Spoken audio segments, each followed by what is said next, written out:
two videos from last week. I was on the road. I'm back home, so I'll do it today. Yeah, Jai Baba, everybody. So we'll get started with the seven realities. Ashok, why don't you read? Okay.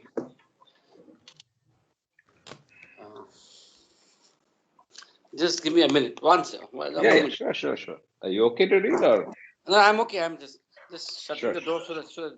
Okay. Avatar Meher Baba Ki Jai.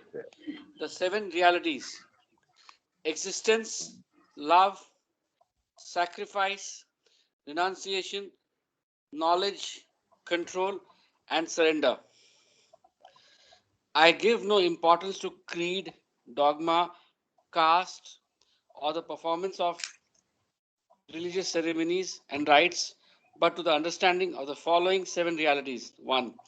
The only real existence is that of the one and only God, who is the self in every finite self. 2. The only real love is the love for this infinity God, which arouses an intense longing to see, know, and become one with the truth, God.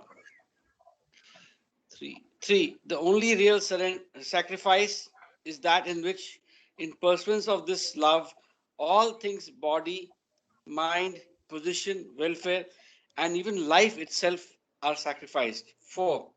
The only real renunciation is that which abandons, even in the midst of worldly duties, all selfish thoughts and desires. 5. The only real knowledge is the knowledge that God is the inner dweller in good people and in so called bad, in saint and in so called sinner. This knowledge requires you to help all equally in circumstances, all equally as circumstances demand without expectation of reward.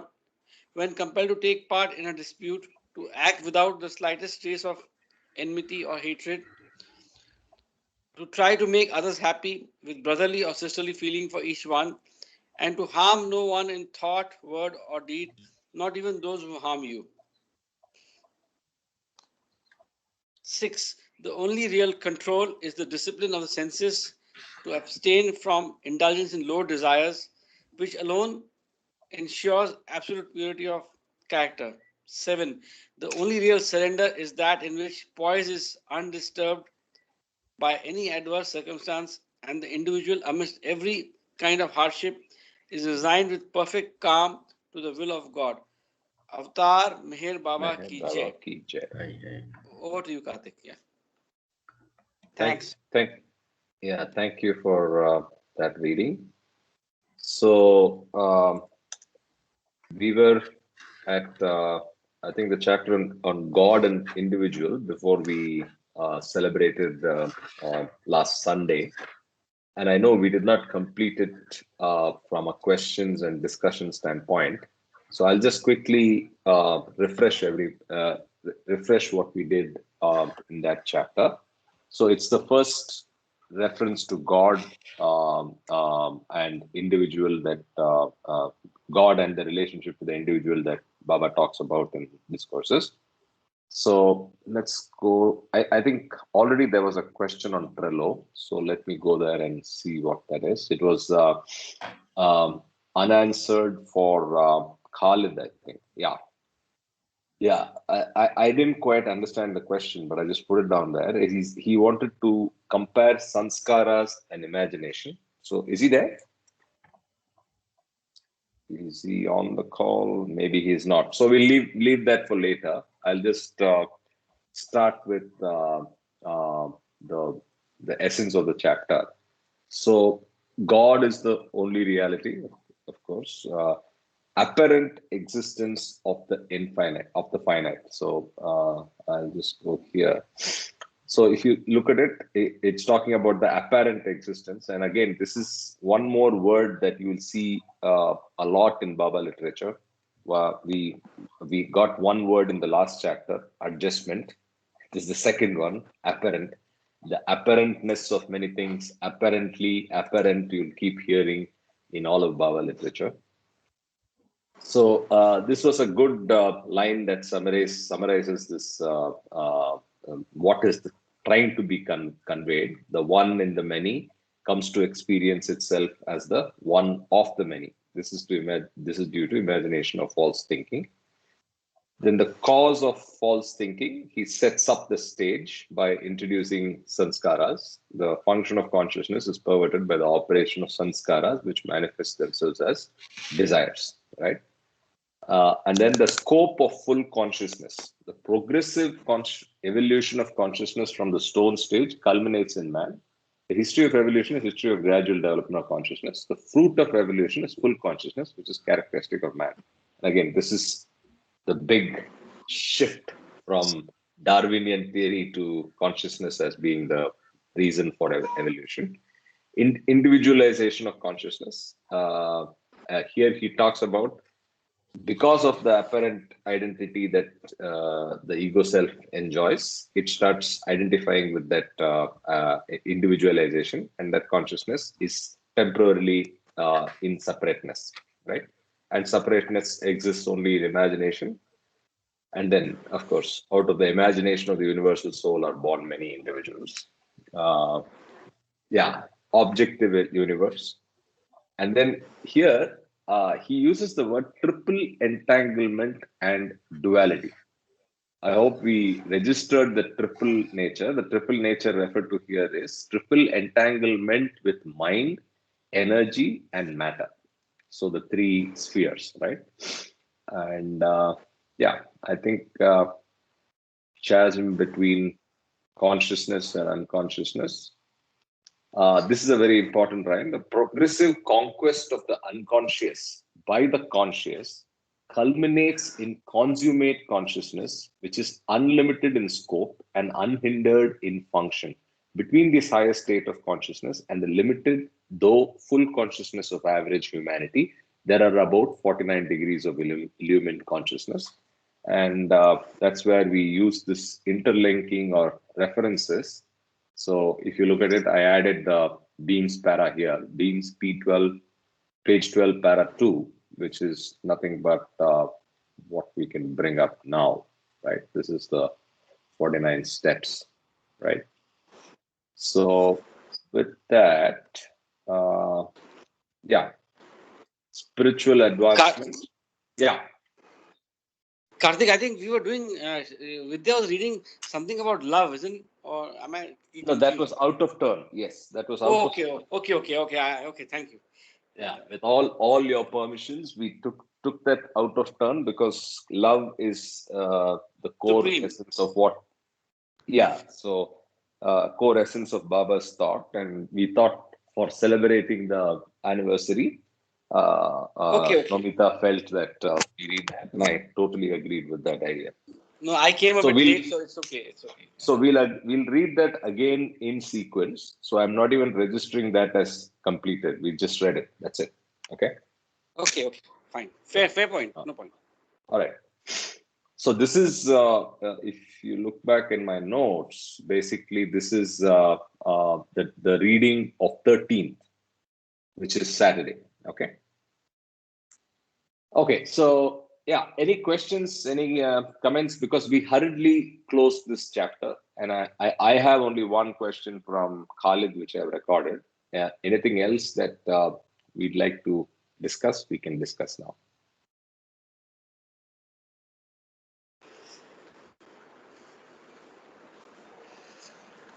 Two things for me. One is 49 degrees in beams. Can we read it through, or explain what is there in beams? The other one is the third paragraph in triple entanglement and duality. I think we need to read once again. Sure. So let me start with triple, any order. So let me do the thing first, the beams. So it's a very brief reference. And if you remember, we tried to connect back to another reference in another book as well. What was that? Not a Baba book, Khurshid Bhavnagri. She also talks about the 49 levels. So there's just one paragraph there in beams, page 12. second para.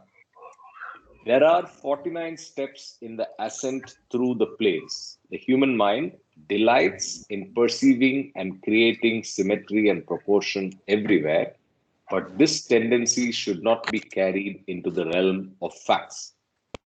The 49 steps in the path are not evenly distributed within the 7 planes. They are distinguished from each other because of their distinguishing psychic characteristics, although they have also structural equivalence in the subdivisions of the 7 planes. That's it. So this is the one para that then it continues. In fact, I can open it up and show you in the book. This is the only relevant para.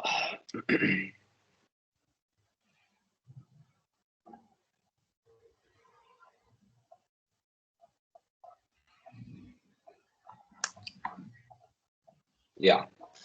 So this is a chapter on fabric of the universe, and this is the para that we just read.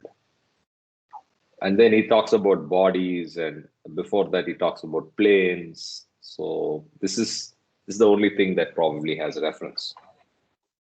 Okay. Karthik, since Mamaji is raised, can we read that triple entanglement paragraph once again? Is it okay? Yeah, I'm getting to that. I'm taking one at a time. So I finished this. Now I'll go to triple. Yeah. Anything on beams? No, thank you. Thank you. We can read the triple entanglement completely. I think. I will. Start with that. Okay. 1 second.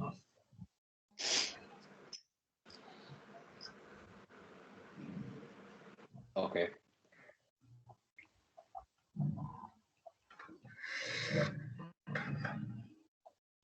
Yeah. Are you able to see my screen? That is still showing the beam paragraph. Now? Now also. Okay. Okay, let me just stop sharing and share again.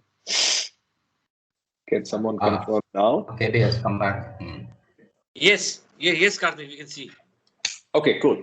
So triple entanglement and duality. The history of the limited individuality is the history of the development of a triple entanglement with the mind, energy, and matter. Matter is body. Duality prevails in all these domains, and the soul gets entangled therein, although it is in essence beyond duality. Duality implies the existence of opposites limiting and balancing each other through mutual tension. Good and bad, virtue and vice are examples of such opposites. The ignorant soul, enmeshed in duality, is in the clutches of both good and bad. The duality of good and bad arises due to ignorance, but once entangled with it, the soul comes under its sway. During the evolution of the triple entanglement with matter, that is body, energy, and mind, the ignorant soul is continually in the grip of wanting. It wants. Karthik, can you show that discourses page? I see Mamaji here. Can somebody else confirm if there's some problem with the sharing? Oh, yeah. We can't see. We can't see the page. There you go. Now, and now it's okay. Yeah. Now it's come back. Okay. So I'm reading the second paragraph in triple entanglement, starting with during. During the evolution of the triple entanglement with matter, that's body, energy, and mind, the ignorant soul is continually in the grip of wanting. Somebody should mute their mic. It wants the good and the bad of the gross world. It wants the good and the bad of the subtle world. And it wants the good and the bad of the mental world. And owing to this distinction of good and bad, wanting itself becomes good and bad. Wanting thus comes to be inevitably limited by the perpetual tension of the opposites. This gives rise to unending oscillation from one state to another without arriving at the unlimited state, which can only be discovered in the unchanging, eternal aspect of life. The infinite is to be sought beyond the domain of duality. This becomes possible only when consciousness can emerge from the limited individuality by breaking through the barriers of sanskaras. Okay. So this is the next chapter, next subtitle actually. So this is triple entanglement. So the triple entanglement is only referred to in the first line. After that, it's more about duality, as you noticed in the para.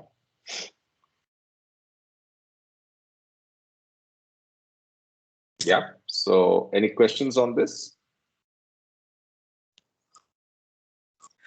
Jai Baba, I wanted to make a comment on this triple entanglement and duality.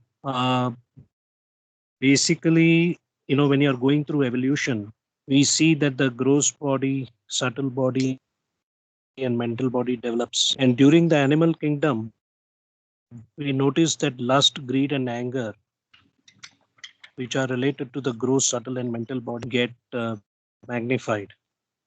So the triple entanglement, when it talks about the three bodies can be related to the action of thoughts, action of words, action of deeds, which can be good or bad, and they create sanskaras.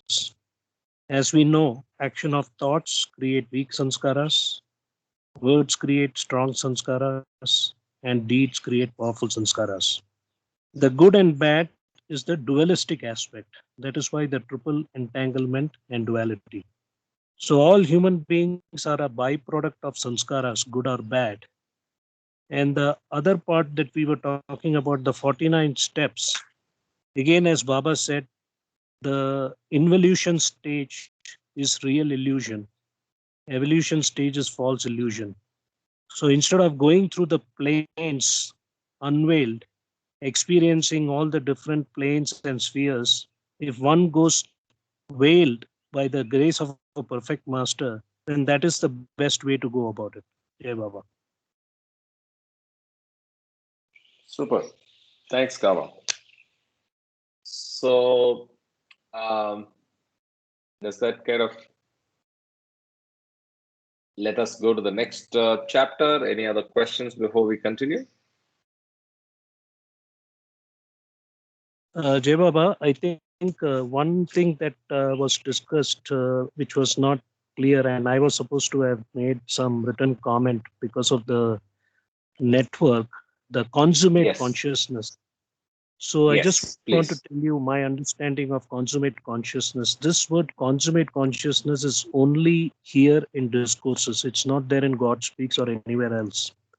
But the way to interpret consummate consciousness is it defines the fully illumined consciousness of a perfect master. This is page 20, second paragraph, or the first paragraph on page 20, after the continuation of the previous paragraph. So, consummate consciousness is only experienced by fully realized beings. Now, consummate consciousness, so consciousness as such can be divided into two parts. One is the conscious consciousness when you're awake, and there is the subconscious consciousness. It's also called unconscious consciousness due to the ambiguity of the English language. Now, in a different chapter, we know that Baba talks about the ego. It's like the mind is like only 1/7 is visible. Similarly, for human beings, our conscious aspect is only 1/7 almost. Now, what happens is that when we go to sleep, the subconscious consciousness or unconscious consciousness overlap the conscious consciousness. So, whenever you're interpreting that particular paragraph, chasm between consciousness and unconsciousness, it's a very confusing language. So the way I have understood, consider, because consciousness and conscious are two different words. Consciousness is Chaitanya, conscious is Chetana. So to understand subconscious and conscious, it's better to use the term conscious consciousness and subconscious consciousness. So for normal human beings, when we go to sleep, even when we are in sound sleep state, the subconscious consciousness overlaps the conscious consciousness. That is why we don't experience consciously the nirvana state, the union with the Atma, union of the Atma with the Paramatma, which is the bliss state as part of the Satchitananda, Ananda state. But when you are self-realized, then you don't go to sleep the way an ordinary human being does. The self-realized being also goes to sleep just like a typical human being, but they are conscious of it. And we have heard about many instances when Babu Kalchuri used to be night watchman and Baba is snoring, and he thinks he can move a little bit because he's feeling uncomfortable.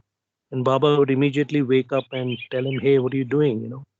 So the difference here is that people who have consummate consciousness technically don't go to sleep. They are conscious even during sleep. So that is the basic understanding of this particular aspect of conscious. I mean, the fully illumined consciousness or the consummate consciousness of a perfect human being. Jai Baba. Thank you. I think surely you're not in Dehradun or in the same place that you were last week. I'm glad the audio quality came through, and thanks for remembering to chip that in. I think I'm a bit confused with the words again. I think thanks to English. So can you just summarize that?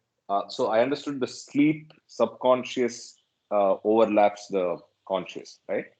So can you contrast the three? So what are you referring to as subconscious consciousness? Kama, this is for you.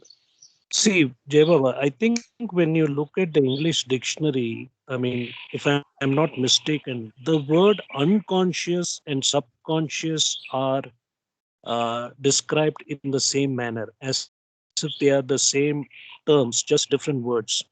But the way we have been brought up to think, at least for me, when you say you are unconscious, that means you fall unconscious. Okay, that is one aspect.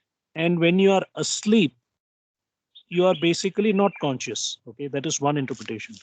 But actually, if you look at the mind, there is a beautiful book by this guy called Dr. I don't know, his name is Newton or something, Canadian guy, like, where he basically talks about how our personality, the way we behave with people, is directly related to our subconscious impulses. Even though we think that we are conscious and I'm aware of what I'm doing, it is the subconscious aspect of the mind which is actually directing most of our actions. I'm not able to explain this very well, but I will try to find that particular literature or the book. Is very fascinating because it kind of complements here. So conscious, subconscious, unconscious. So in a technical term, subconscious and unconscious are supposed to be one. Now, if you look at the last paragraph on page 20, it clearly gives you that explanation that I talked about sleep. Every time you go to sleep, you are unconsciously united with the infinite reality.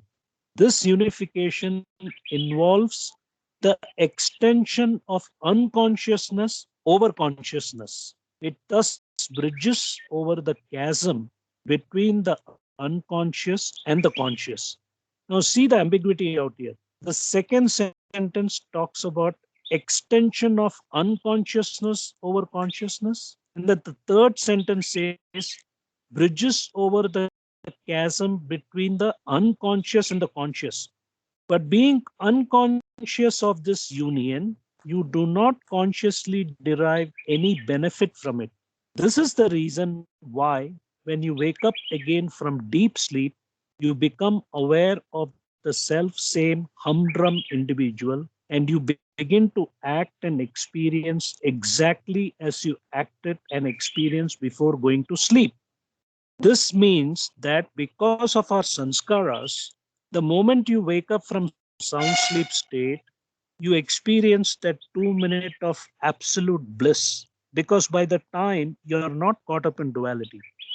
But after that 1 or 2 minutes, when you're fully awake, we are caught up in our sanskaric duality. And that is why you go back to being the same ordinary individual. But before that, during the when we wake up immediately after the sound sleep state, and during the transition period when we are fully awake, we have this experience or feeling of unity, of non-duality. That is why it says in the last sentence, if your union with supreme reality had been a conscious union, you would have awakened into a completely new and infinitely rich life. This means that you are already united to the Paramatma, which is the seventh plane. You have become, you experiencing nirvana, fana, real, or the second stage of fana phila, or nirvikalpa samadhi. Because the difference between fana and fana phila, nirvana or nirvikalpa samadhi, nirvana you only experience bliss, infinite bliss. But nirvikalpa samadhi means all three, which is what is called God realization or. This is a very important thing that everybody should be cognizant about, because it took me a long time. Even though the goal is God realization, but even if you get ordinary mukti, you're fine, dude. Like that is why in the next paragraph on page 21 it says a perfect master is consciously united with the infinite reality. In his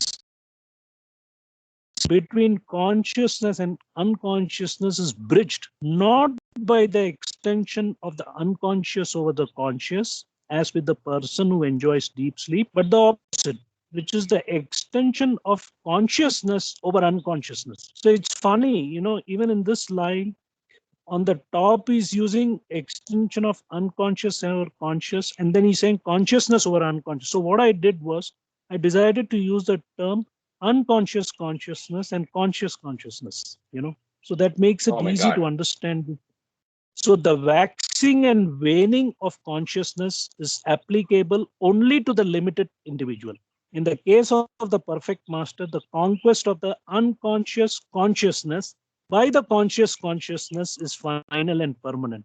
And therefore, his state of self-knowledge is continuous and unbroken.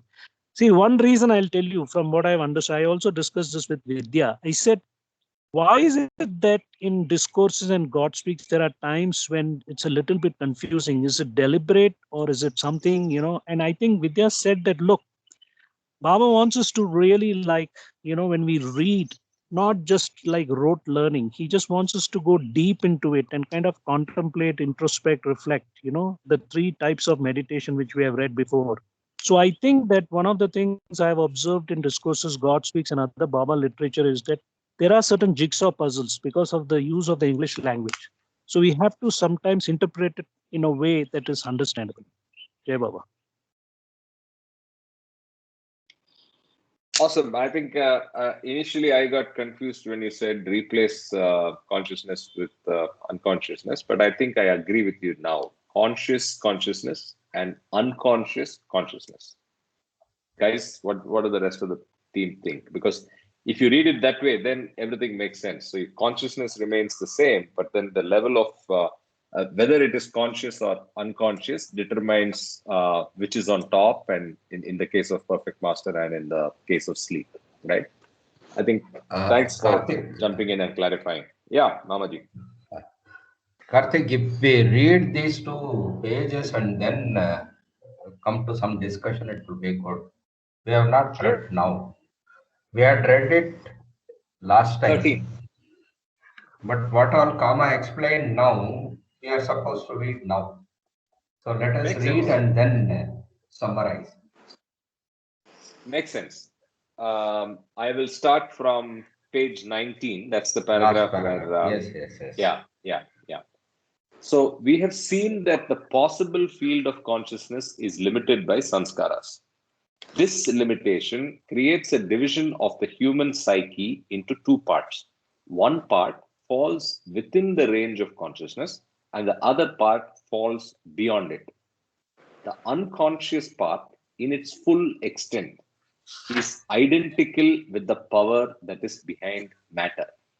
It is referred to as God by Orthodox religions. The ultimate reality, which is symbolically represented through such concepts, can be known fully only by bringing the unconscious into consciousness. So I think important points being made here. Please Yes. register it. Yeah. That's why I wanted to discuss on these two parts of the human psyche. That's Correct. So he's very basically saying crux one of the part is God, matter. one part is not. Okay. Yeah. This line, if you look at this line, one part falls within the range of consciousness, the other part falls beyond it. The unconscious part, in its full extent, is identical with the power that is behind matter. It is referred to as God by Orthodox religions. So he's basically saying there are two parts, one part is God. Jai Baba, can I also ask for a clarification on page Sure. 19?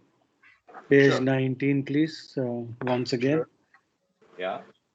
The first sentence, we have seen that the possible field of consciousness is limited by sanskaras. I haven't understood this. Anyone? What do you mean by limited is consciousness, if it is full flowing without any obstruction, it is totally glowing and illuminous. That is what is we are trying to achieve in spirituality. But this particular consciousness is covered by certain veils. The essence or the brightness or the illumination of consciousness is dimmed because of that veil. These veils are known as the sanskaras. All that we accumulate over the period and try to say remove that and then add new ones. These are the ones which cover the consciousness and make it dim. That is what is known as sanskaras. I got it. Thank you, Mamaji. Okay. Jai Baba, Baba. one way, I think what Doc Mama said is perfectly correct. I just had wanted to add something that came to me is that when you look at the Big Bang or the Om point or the first initial urge, the who am I stage, right at the beginning, 13.8 billion years. So when the who am I, which is latent in the nothingness of the nothing, came upon, the first was the impression, who am I? To experience the impression, consciousness had to develop, and consciousness had to take a form to experience that first impression. So that is why the possible field of consciousness actually in page number 21, the second paragraph, it states, in the state of perfection, full consciousness becomes consummate by the disappearance of all obstacles to illumination. So the disappearance of all obstacles can be interpreted as sanskaras, because sanskaras has the obstacles to full illumination or to have complete and full consciousness, what they call in God speaks mature consciousness, where sanskaras become zero. So that is how you can interpret it. Thank you, Kama. Jai Baba. Kama, I just want to say that can we take an analogy to make it very simple? Take it as an analogy of a mirror covered with dust, and the dust is the sanskaras. Yes. Yes. I think Right. that's Yes. analogy. Because inherently everything is consciousness. So it's covered by dust or veils. Am I right? If Correct. you all remember, consciousness is like light. It falls on partial human psyche. If you read the sentence carefully again on page 19, this limitation creates a division of human psyche into two parts. One is illuminated, one is not illuminated, because there's a wheel in between. So consciousness is like a torchlight. And when you remove the wheel, it illuminates the whole set of human psyche. And that probably means your progression. So I think torchlight is given as one of the examples in God's discourses later. So we'll probably get to there later. Yeah. Jai Baba Sunil ji. Thank you. Okay, I'll continue. So I'll just start from here. The unconscious part, in its full extent, is identical with the power that is behind matter. It is referred to as God by Orthodox religions. The ultimate reality, which is symbolically represented through such concepts, can be known fully only by bringing the unconscious into consciousness. An extension of consciousness consists in being conscious of what was formerly a part of the unconscious. I'll read this line again. An extension of consciousness consists in being conscious of that which was formerly a part of the unconscious. The progressive conquest of the unconscious by the conscious culminates in consummate consciousness, which is unlimited in scope and unhindered in function. Between this highest state of consciousness and the limited, though full consciousness of average humanity, there are about 49 degrees of illumined consciousness. They mark the important stages of growing illumination. Spiritual advancement.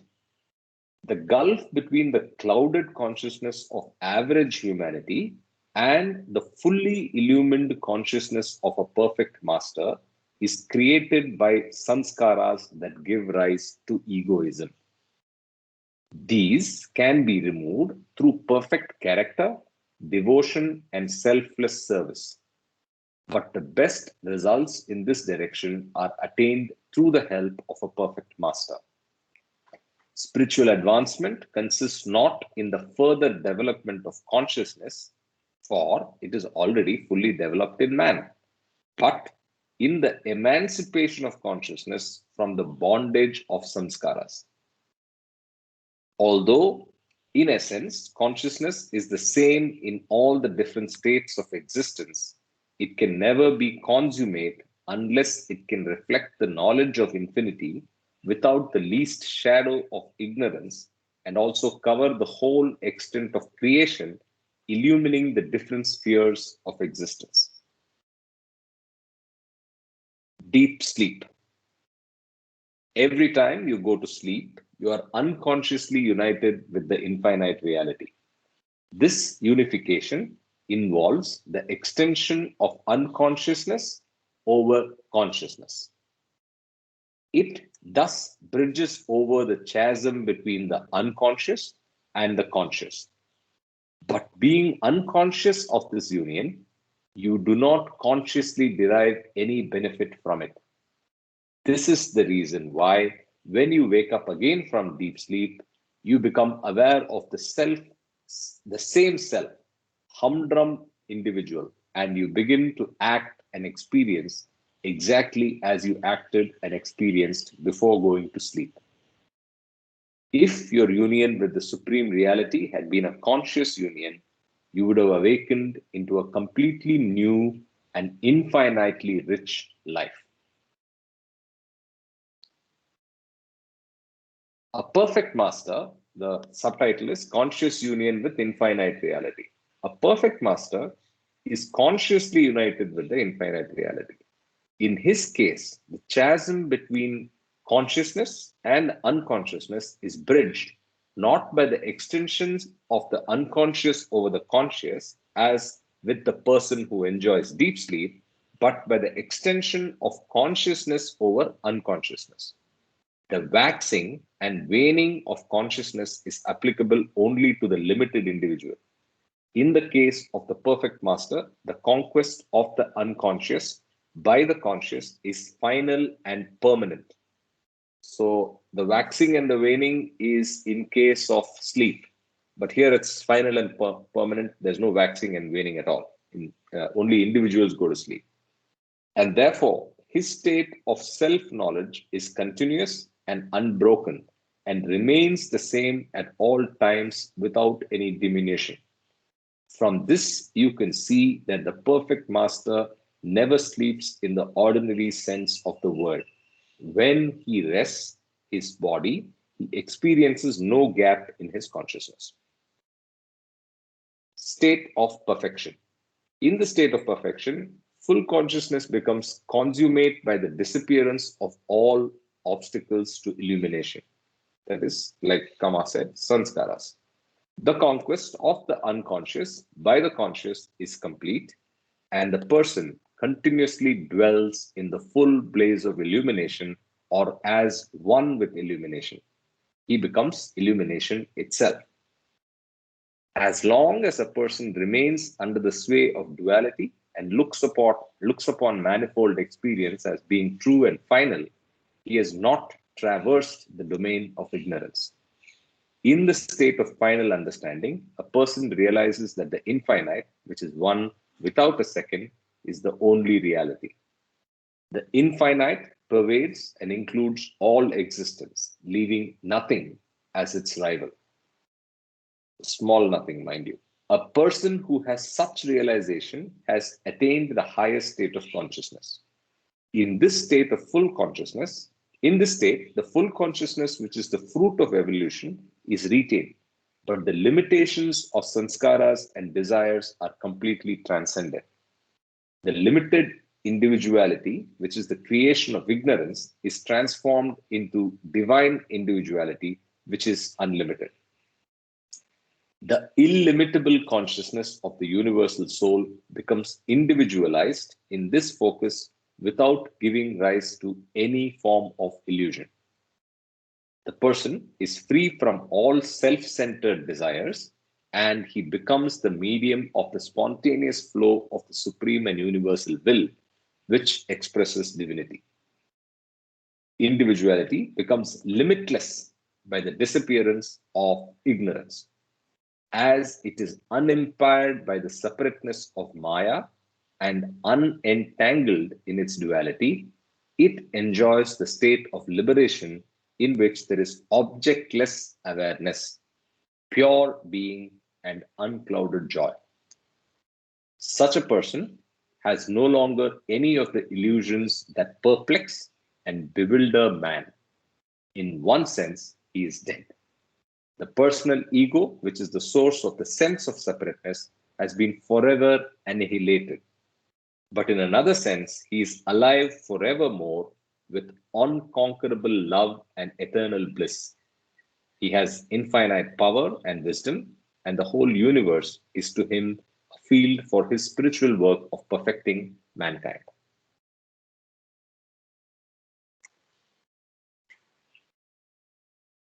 Yep. So that is. I have two sentences to understand. Sure. Okay, one is the limited individuality, which is the creation of ignorance, is transformed into the divine individuality, which is unlimited. So this needs a clear understanding.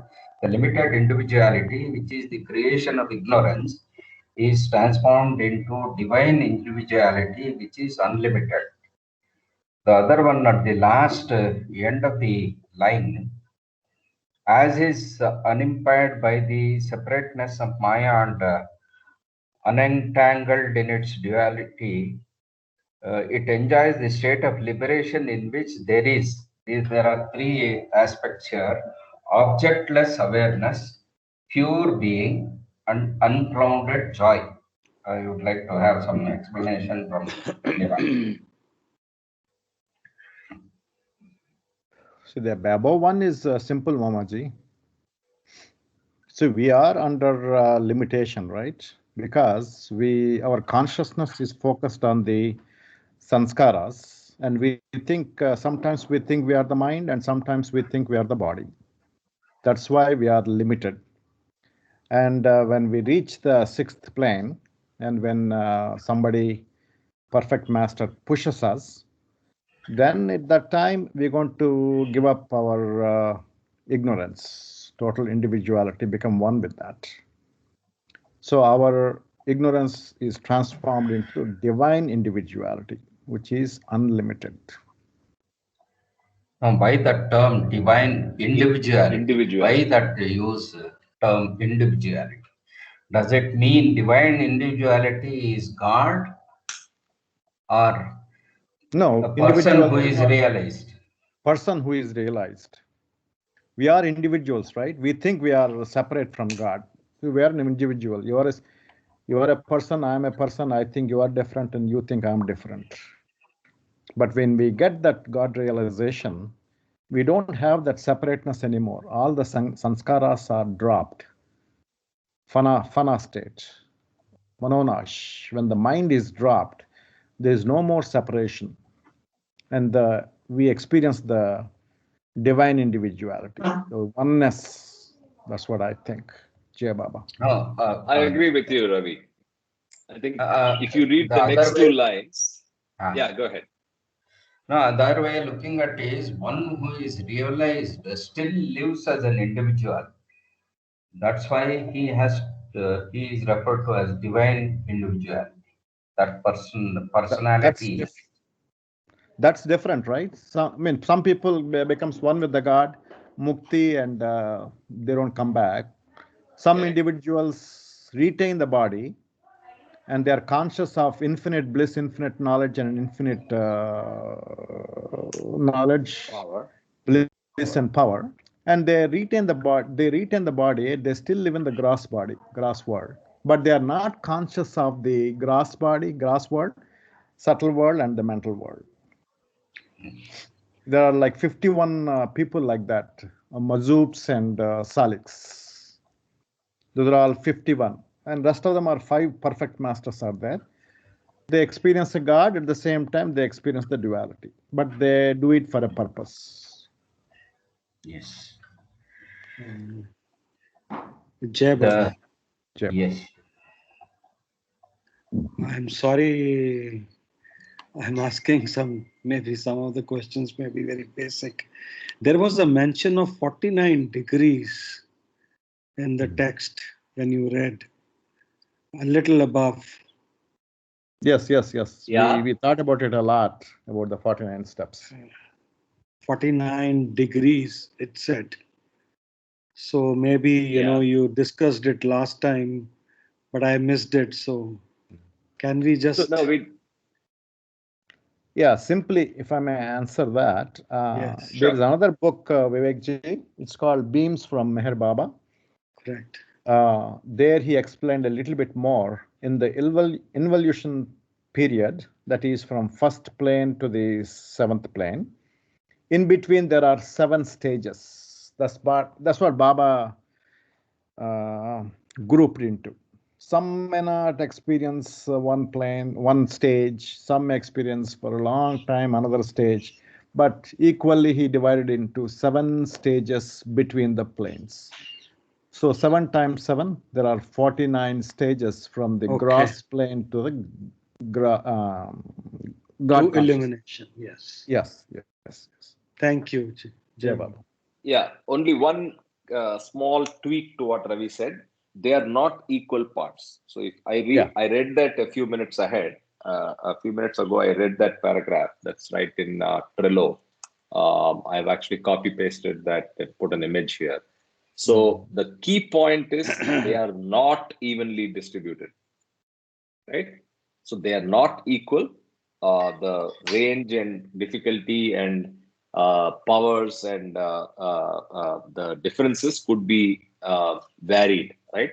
Yeah. So actually, Baba warns, right? The human mind delights in perceiving and creating symmetry, but it's not symmetrical. Not symmetrical. Okay.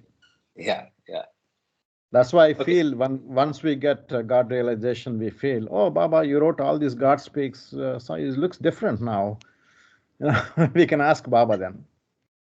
Sure. When we all group together, sit with a 32-year-old Scotch, we will call Baba and then we can discuss with him. I thought you gave up alcohol, man. Well, once I get God realization, this is... Yeah, come. Once again, go ahead, Kam. We'll get back to that, Ravi.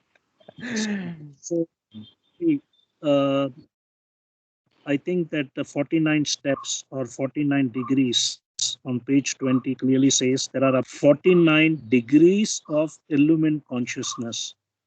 So once you are in the plane of involution, starting from the first plane, which is of the subtle sphere, as we know, there are four subtle planes, and then two mental planes, 4 + 2 = 6, and then the seventh plane. The seventh plane is where you have consummate consciousness, and as rightly said that we don't have to structurally divide them into equal degrees because those steps can vary depending on which plane you are and which sphere you are in.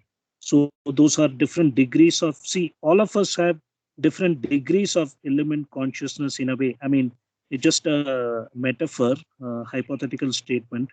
But of course, I believe that this 49 degrees of element consciousness is when we go from gross sanskaras to subtle sanskaras. That is number one. And then coming back to Doc Mama's talk about the individualized, the limited individuality, which is ignorant, and the divine individuality. Another interpretation would be the false I self, which is basically the ego, which is due to sanskaras. That is the limited individuality.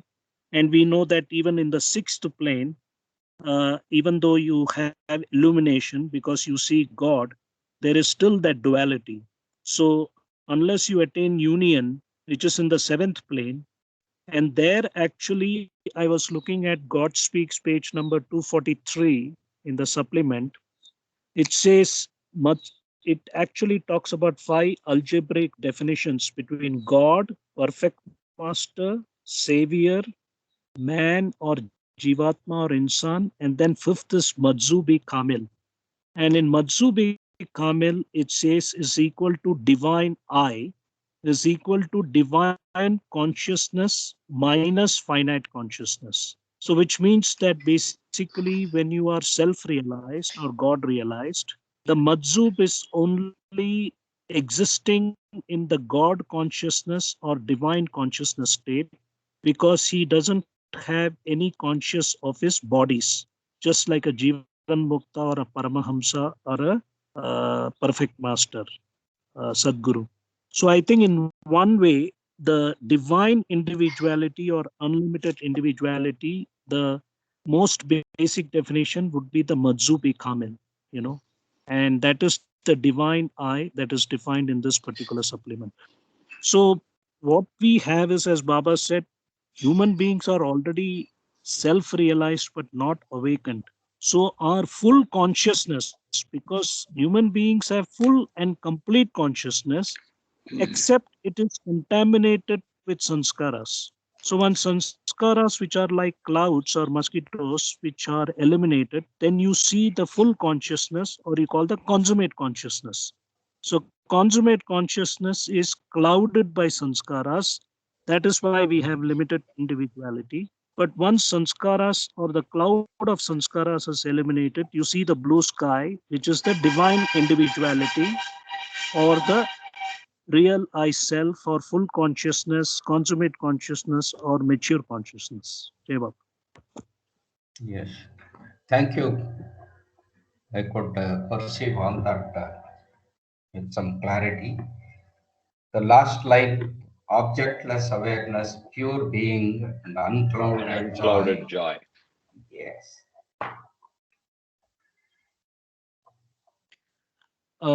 Unclouded objectless awareness is also interesting way when if you read Jiddu Krishnamurti, J. Krishnamurti's basic philosophy in 2 words was choiceless awareness. Awareness. Choiceless awareness. So that is how this objectless awareness is a kind of a simile to that. Jai Baba. Don't jump away. Tell us about pure being and unclouded joy. So Kama, Anyone? you came back from where were you there in North India, right? Somewhere? Yeah, I was trekking for 7 days to Har Ki Dun. There was like 6 to 8 inches of snow. It was quite interesting. There was a lot of rain also. We thought we couldn't go, but the weather just changes in the Himalayas, as we know now. So I did that, came to Dehradun, had a couple of meetings with some colleges, and then I'm here in Kunur in the Nilgiris right now. That's why you hear some birds and some sounds of buses and all that. My goodness, you're vacationing. There is no COVID, man. COVID is only in the mind. Okay, just keep plugging away. That's it. Jai Baba.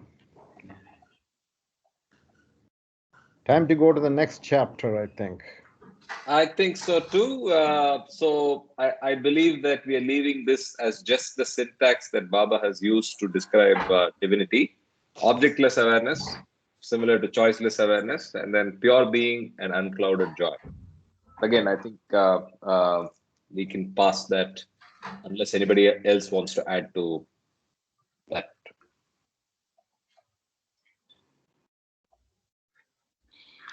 No? Okay, so we'll continue. So the next chapter is beginning and the end of creation. Page 23. So let me get started with that. Whence and whither. I hope the screen is visible. Yes. Okay, great. Whence and whither. As long as the human mind does not directly experience ultimate reality as it is, the mind is baffled in every attempt to explain the origin and purpose of creation. The ancient past seems to be shrouded in inscrutable mystery. Mics on mute, please. And the future seems to be a completely sealed book. The human mind can at best make brilliant conjectures about the past and the future of the universe because it is bound by the spell of Maya. It can neither arrive at final knowledge of these points, nor can it remain content with ignorance about them.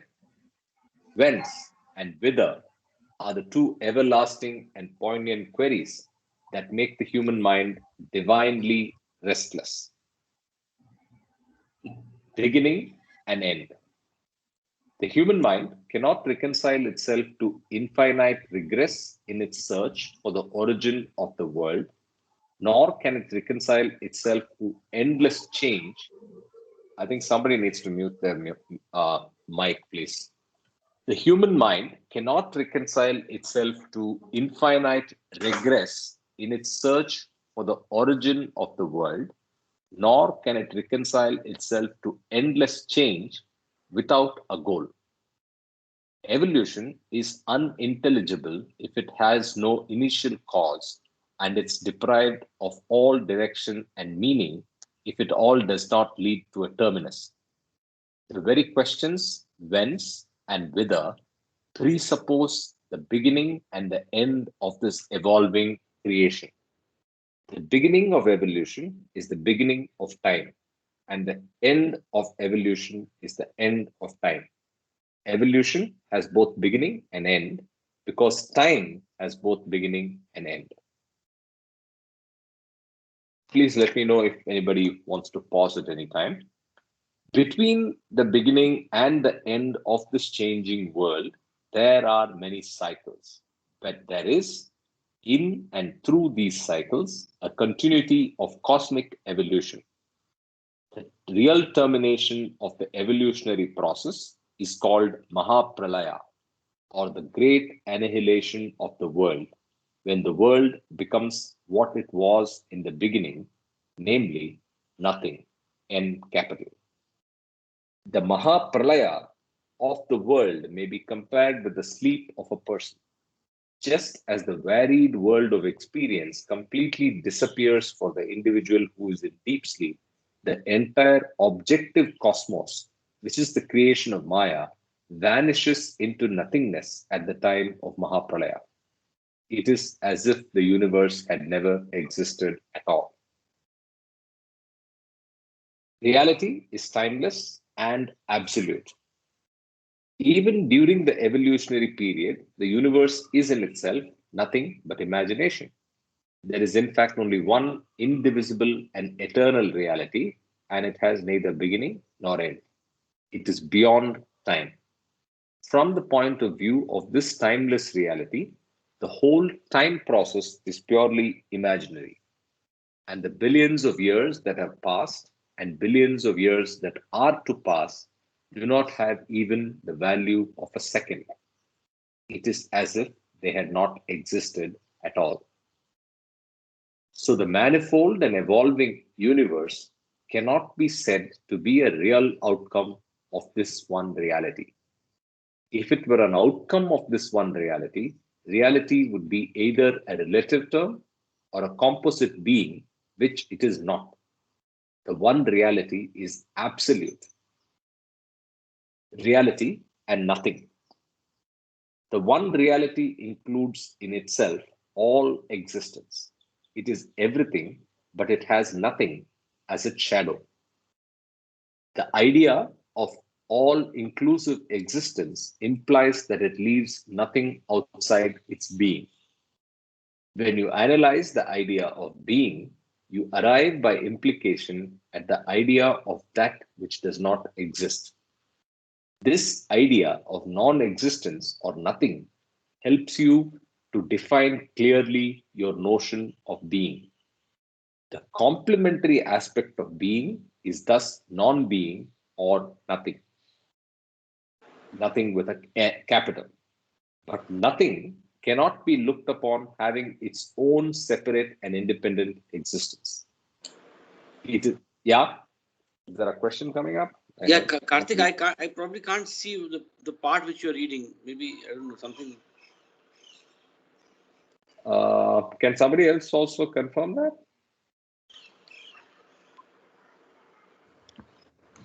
I can see and Nobita cannot see. I think Karthik, it's a new bug in Teams or something. I'm not sure. My screen shows Nobita cannot see. Now I can see it, Karthik. Reality and nothing. Now I can see. Okay. So I'll continue from there. Yes. Thanks, Sunil. Sorry for that. Yeah. People who are in sixth plane cannot see. There you go. That's the reason. So, you know what? I also suggest all of you have a local copy as a backup, right? This has been said before. So you have a local copy as a backup, which you open up along with Teams. So it's very useful. And it's also useful for making your own notes, right? Those of you on physical book, that's obviously easy. But those of you on soft copies, please open that up on your computer or phone and mark it up the way you want, right? The annotations is what makes learning interesting, at least for me. So yeah, I'll continue with the subtitle Reality and Nothing. The one reality includes in itself all existence. It is everything, but it has nothing, the capital N, as its shadow. The idea of all-inclusive existence implies that it leaves nothing outside its being. When you analyze the idea of being, you arrive by implication at the idea of that which does not exist. This idea of non-existence or nothing helps you define clearly your notion of being. The complementary aspect of being is thus non-being or nothing. But nothing cannot be looked upon as having its own separate and independent existence. It is nothing in itself, nor can it in itself be a cause of anything. The manifold and evolving universe cannot be the outcome of nothing taken by itself. And if you have seen that it also cannot be the outcome of the one reality. How then does the manifold and evolving universe arise?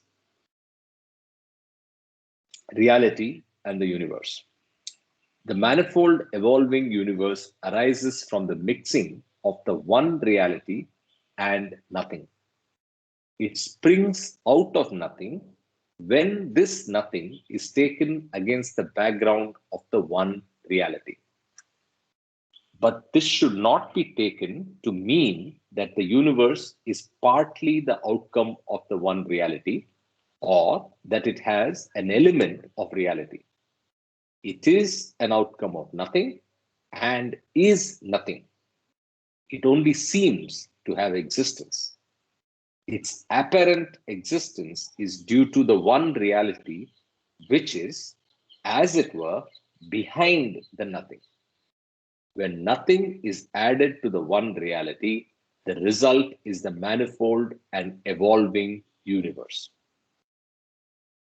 The one reality, which is infinite and absolute, does not thereby suffer any modification. It is absolute and is as such entirely unaffected by any addition or subtraction. The one reality remains what it was, complete and absolute in itself and unconcerned and unconnected with the panorama of creation that springs out of nothing. This nothing might be compared to the value of zero in mathematics. In itself, it has no positive value, but when it is added to another number, it gives rise to the many. In the same way, the manifold and evolving universe springs out of nothing when it is combined with the one reality. Imagined division between self and environment. The whole evolutionary process is within the domain of imagination.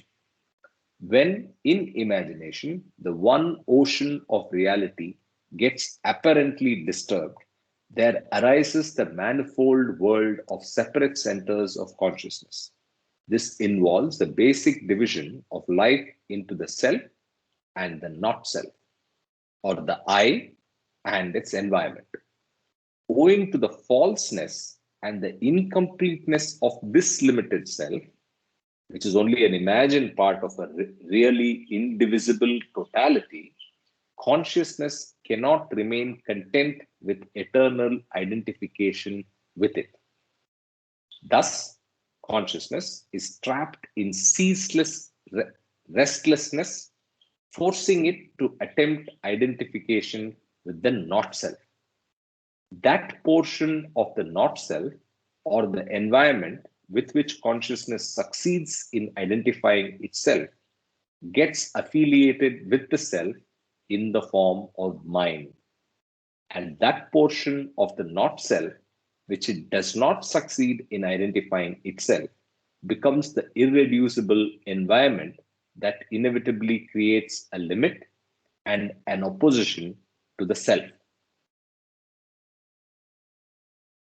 Thus, consciousness arrives not at the termination of its limiting duality, but at its transformation. Karthik, Yeah. I think we we can give a break here and have some discussion. Yeah. Any question? On the imagined division between self and the environment. Yeah. So the way I understood it, at least till where we read till now, is the first distinction is the self and not self, which itself is the imaginary distinction. And in the not self, you have some things which you take to be mine, and some things which are not mine. That part of the not self is your aspirational thing. It's the objective universe that is not mine, and hence is the limit. Is the limit plus another word he uses. It becomes succeeding in that, creates a limit and an opposition to the self. Right? Anybody else wants to throw some light on this imagined division between self and the environment? I think the second line needs some understanding. I'll read that. When in imagination the one ocean of reality gets apparently disturbed, there arises the manifold world of separate centers of consciousness. Separate centers of consciousness. So I think this refers to the original BIM. And separate centers of consciousness are the drop souls, probably. Individualization. Yeah. Yeah. From there, we'll have to understand. I am not getting a clear picture of this. That's why I'm silent. I need to. Let me read this again. Let me read this again. Please bear Yes. in mind what Mama pointed out, which is the fact that take it to be the whim which creates the individualization, and we go from there. Okay. So I'll read again. Imagine division between self and environment. The whole evolutionary process is within the domain of imagination. When in imagination, the one ocean of reality gets apparently disturbed, there arises the manifold world of separate centers of consciousness. This involves the basic division of life into the self and the not self, or the I and its environment. Owing to the falseness and the incompleteness of this limited self, which is not only an imagined part of, which is only an imagined part of a really indivisible totality. Consciousness cannot remain content with eternal identification with it. I'll read without the bracket for clarity. Owing to the falseness and the incompleteness of this limited self, consciousness cannot remain content with eternal identification with it. So, because it's incomplete, this limited self is not satisfied with just dealing with or identifying with that limited self. Thus, consciousness is trapped in ceaseless restlessness, forcing it to attempt identification with the not self. That portion of the not self or the environment with which consciousness succeeds in identifying itself gets affiliated with the self in the form of mind. And that portion of the not self, which it does not succeed in identifying itself, becomes the irreducible environment that inevitably creates a limit and an opposition to the self. Yeah. Stop here. So I hope. is the non-self is the not self mean God or No. Is everything No, around? both the selves are small s here. oh, I see. So here we identify ourselves with our body, gross body, and we see around us everything which is the world around us. So this conflict between the self, that is the gross body, and the environment, and we try to identify certain things in the environment as our own, our mind, and other things are not reachable by us or acquirable by us or things like that. So this creates a sort of a conflict. So I want to achieve that, I want to do this, I want to create that, all these things.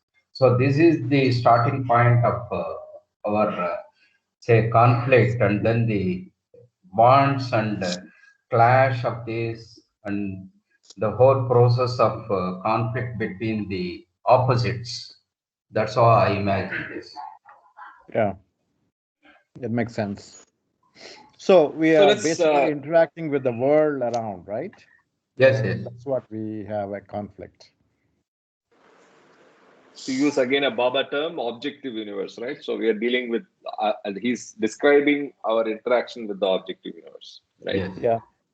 But But he's the just objective started, so let's keep going.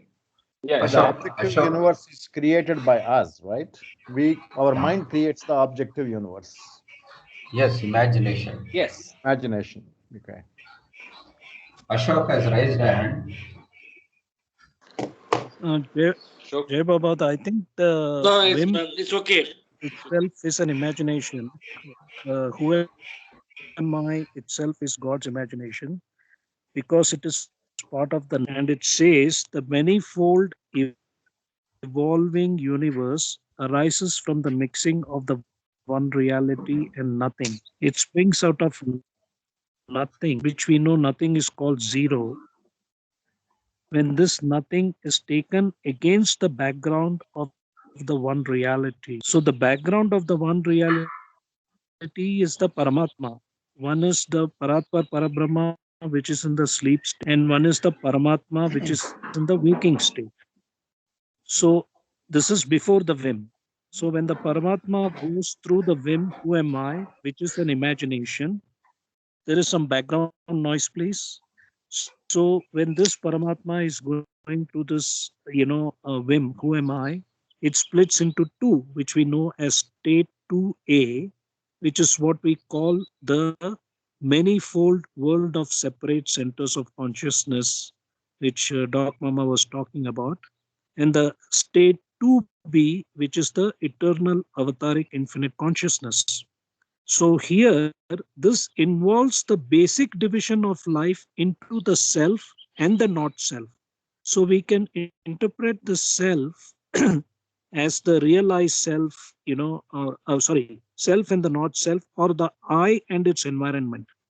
So in a way, the non-self, in another line it says that portion of the not self or the environment.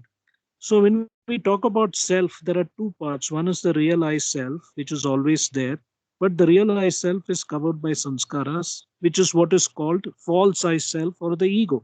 So one can imagine that the realized self plus sanskaras is equal to the ego, false I self. But also the not self is also divided into, the drop soul jivatmas with sanskaras and also the environment. So you have two things happening, that in the nothing, not only the jivatma, drop soul jivatma, has to go through the evolution, reincarnation, but it also dealing with the environment, which is like the stage. Jai Baba.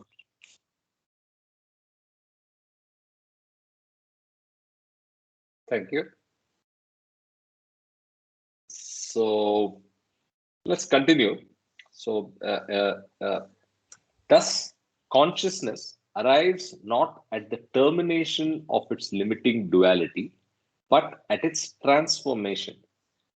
As long as consciousness is subject to the working of vitiating imagination, it cannot successfully put an end to this duality.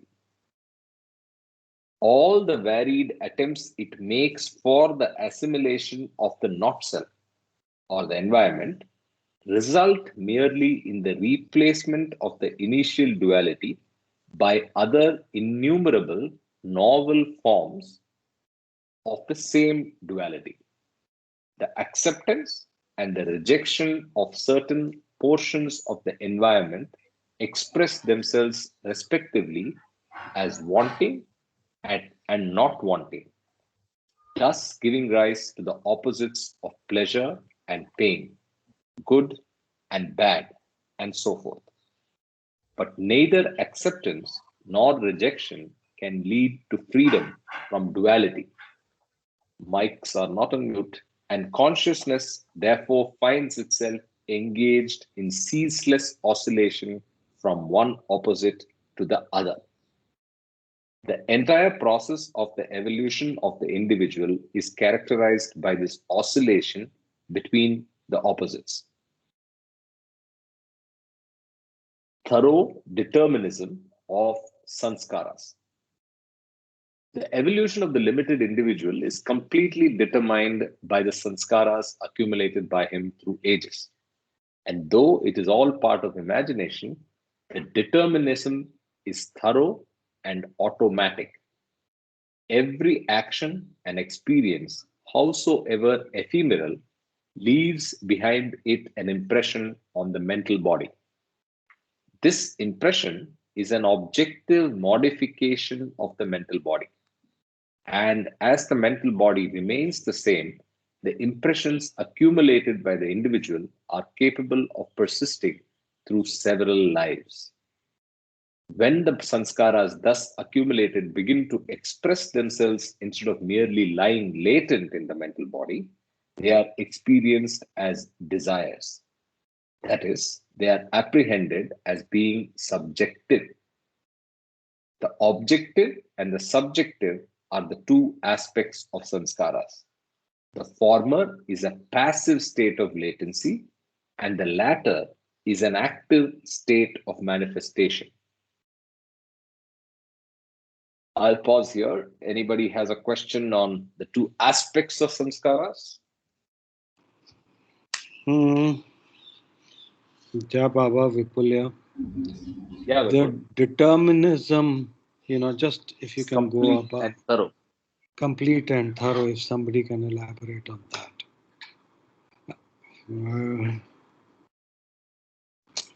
So, what anybody wants to explain this? So, determinism is basically, if you look at it from science perspective, determinism is where A plus B is equal to something, right? So, what Baba is referring to here is that the sanskaras and their determinism is absolutely thorough and automatic. That is, you can't come in the way of it. And he explains that, saying that every action and experience, howsoever ephemeral, leaves behind it an impression in the mental body. This impression is actually an objective modification of the mental body. And as the mental body remains the same, the impressions accumulated by the individuals are capable of persisting through several lives. When the sanskaras thus accumulated begin to express themselves, they are experienced as desires. That is, they are apprehended as being subjective, right? So, if I may try to attempt to explain the determinism, all it's saying is it is inescapable operation of the sanskaras. Anybody else? Karthik, Yeah. because this emphatic statement is because though it is all part of imagination, so we have to understand. So when we think of imagination, either you can imagine or you need not imagine, or you imagine now and then forget later. The imagination can keep say fluctuating, but in spite of that, whatever sanskaras are left because of imagination, they are totally deterministic, thorough and automatic. So you can't escape out of that. Once you have an imagination, you create a sanskara and it remains with you unless you get rid of that. That is the probable emphasis there. Perfect. Thank you, Mamaji. Agreed. Jai Baba. So what you're saying is, in the world of Maya, it is determined. Yes, It yes, is definite. definite. Yeah. And the other Jai I point just in wanted this to. paragraph, what I feel is, so the whole seat of sanskaras is the mental body, and all latent sanskaras are objective, and the output out of those samskaras are the subjective actions coming out either through the subtle plane or the gross plane. Maybe from the mental plane also, but the seat of all sanskaras seems to be only in the mental body. Am I correct here? Correct. Actually, you're right that the samskaras, when you talk about action, the way we can interpret action is three things: thoughts, words, and deeds, which is creating impressions or imprints, which are called samskaras. Thoughts are creating weak impressions, and the idea here is the impressions are stored in memory in the mental body. And what you said is correct. So basically, the active state of manifestation is the subjective part. They are experienced are as desires. That is, they are apprehended as being subjective, and the latter is an active state of manifestation. And the objective aspect is basically, when there is a desire, they are experienced as desires. So but when it's put into action, it becomes an active state of manifestation, whereas the passive state of latency is what is called the objective aspect of sanskaras. And what Vipul was asking about, the evolution of the limited individual is completely determined by the sanskaras. So here we are talking about the human, because in the human being, evolution has ended because we have full and complete consciousness, and the human being is now spending sanskaras and going through reincarnation.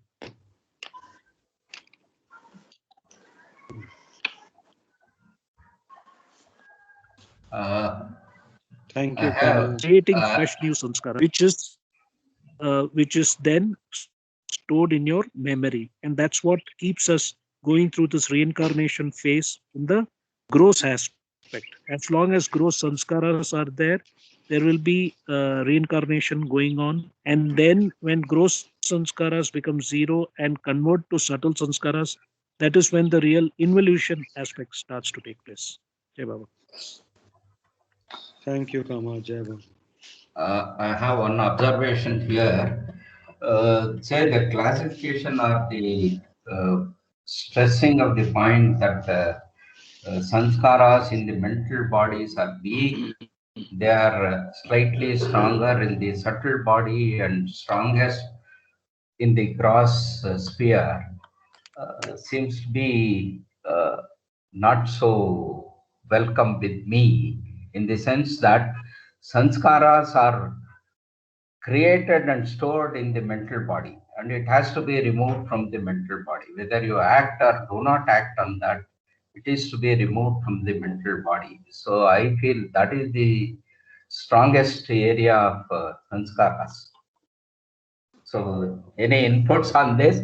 My variant view on this.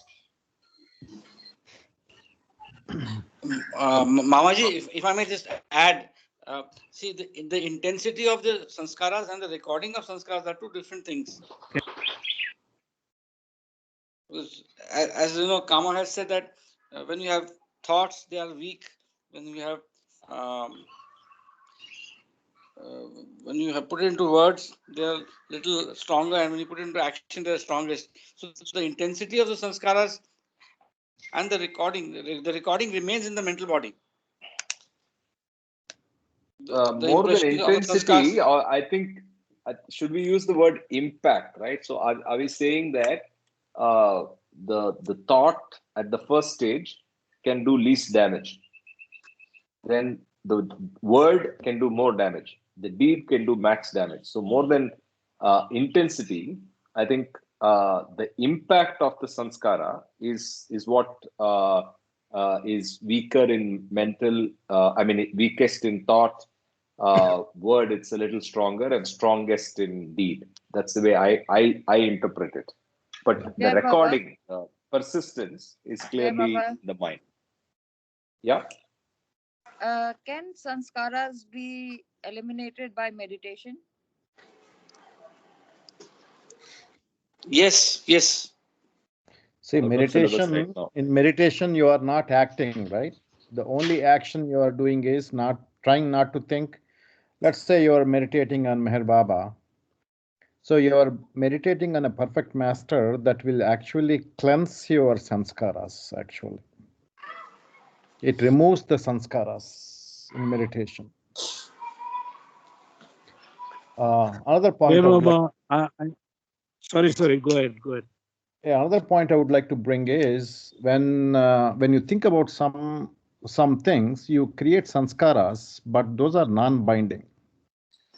When you put the thoughts into action, then it depends upon the action, depends also on the selfishness, and depends also on the morality, on the varied ways the sanskaras become stronger. They become binding. I'm not sure, Raviji, the first answer was correct, that meditation cleanses sanskaras. I'm not convinced by that. It may not create new ones, which you said earlier in the same answer, but does it cleanse because you're just thinking about God? Yeah, anytime you think about perfect master, that thought process, you will not create any new sanskaras, which is true. But also it also cleanses also. Is a cleaning process also happens. How much I cannot tell, but yes. Baba did mention about chanting his name cleanses the sanskaras, or any god's name. I remember I asked my granddad once, people go to Ganges to take bath. Does it cleanse them of their sins? He said maybe 0.5%, maybe 0.2%, not more than that. I don't know meditation, how much can it cleanse sanskara? Sunilji, Yeah. see, meditation is a tool. And to each his own, I mean, it can work for somebody, it cannot work for somebody. But what happens is that, but what happens is that when you are meditating, your flow of thoughts becomes less, or the That speed at agreed. which thoughts That agreed. becomes less. So in that Perfect. way, you are not probably Creating new ones. new ones, or maybe not creating sanskaras with which may maybe not creating bad sanskaras, or maybe let's say when you're meditating about Baba, the other thoughts will not come. So it's like by doing that, you are sort of restricting your other thoughts to come in. That I agree completely. Yes. I can guarantee, Sunilji, if you think about Baba, it will cleanse your sanskaras. All right. I have to buy find that Uh, quotation. Yeah. In Baba's name, I can buy anything. Yeah. Yes. Loving Baba, with love. Okay, you can think about Baba. That's not the thing, but we have to think Baba with love, with the divine love. That cleanses. But And how else to think? When you think of Baba, there can be only love. What other No, reason could you? no, Namitaji, love and conviction. Yeah. When there is love, there is no doubt. Who is that Mehra's mama, uncle, Captain Irani or somebody? He used to spend all the time criticizing Baba, doing bad propaganda about Meher Baba. And Baba said, he's also loving me all the time. Yeah, because Baba said, not loving is the base camp of beginning to love. Yeah. Jai Baba. That's interesting. Jai Baba, my interpretation, we have to look at it from a very contextual point of view. The word meditation, the word love is very heavy. It has to be very, very contextual. Meditation can be interpreted in many different ways. One is stilling the mind, one is observing your thoughts. Now, if you look at the chapter Removal of Sanskaras, page 41, there is a section which says the release from sanskaras takes place in the following 5 ways. So I'm not going to go into that, but I think if you read that clearly, everything has a very unique approach. Baba is a guide, is a life coach to guide us. You have to study for the entrance exam and study hard for it. You can't keep praying to God and say, like, no, let me get through. So we have to be very clear about meditation. Yes, that it does help you because one is you're not creating new sanskaras, you're trying to still the mind. One is trying to become much more observant in one's own awareness because it is all about self awareness, which is God awareness or Baba awareness or any avataric awareness. So I think that we have to be very careful how we use the words meditation and love, and it has to be very contextual. Jai Baba. Jai Baba. Namitaji, next time be careful how you use your meditation love, okay? Karma will be there to catch you. Karma, well, let's keep karma there and help us to understand that. Well, I think we have to start somewhere. Nobody is perfect. We cannot get absolute meditation all of a sudden. We have to take baby steps. That's how we go. That's okay. Whoever is doing whatever that's how it is.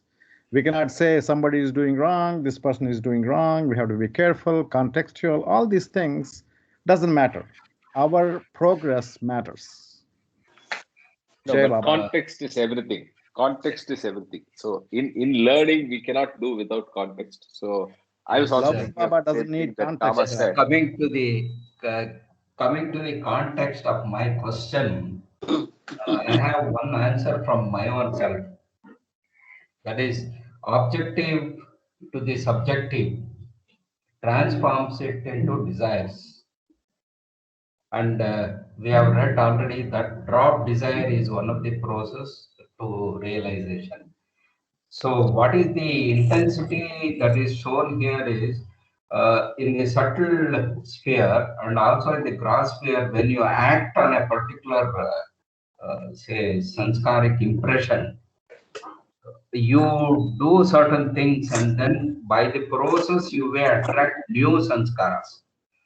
Whereas when you just, it is in the mental field, when you think of that, you don't add further samskaras. That's why it may be shown as a weak one. But still, I think that is the starting point. And so, say, plug the thing at the base itself so that you can Correct. stop it. That is what is meant by drop desires. Jai Baba. Hey, can I take a Jai second, Baba. Karthik? Yep, please. We are out of time, so we'll stop with that and continue tomorrow. But you finish your train of thought. Yeah, I would like to introduce my friend from one more person from Peoria representation in this group. Krishnanand joined us. Krishnanand, can you turn on your video and show your face to everybody? Professor Krishnanand is a professor in the Bradley University in the civil engineering. He is born in Pune, got into Baba. And welcome, Krishnanand, to our group. Jai Baba. Jai Jai Baba. Baba, welcome. Welcome. Jai Baba. Jai Baba. Jai Baba. Krishnanand. Krishnanand is very thorough with all the Vedic scriptures. So if you have any questions about Vedas and everything, he knows. Professor Krishnanand. Krishnanand Yogi, Awesome. right? He's real yogi. Jai Baba. Welcome, Krishnanand. Welcome to the group. Yeah. Jai Baba. Heartily welcome.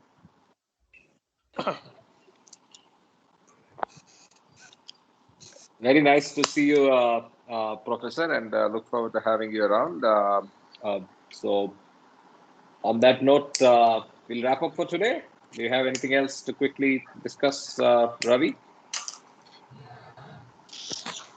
Namitaji, you did a great job. You need a big clap last week. Wonderful. Enjoyed. Yes, absolutely. We all need Let's bring it on. clap for Namitaji.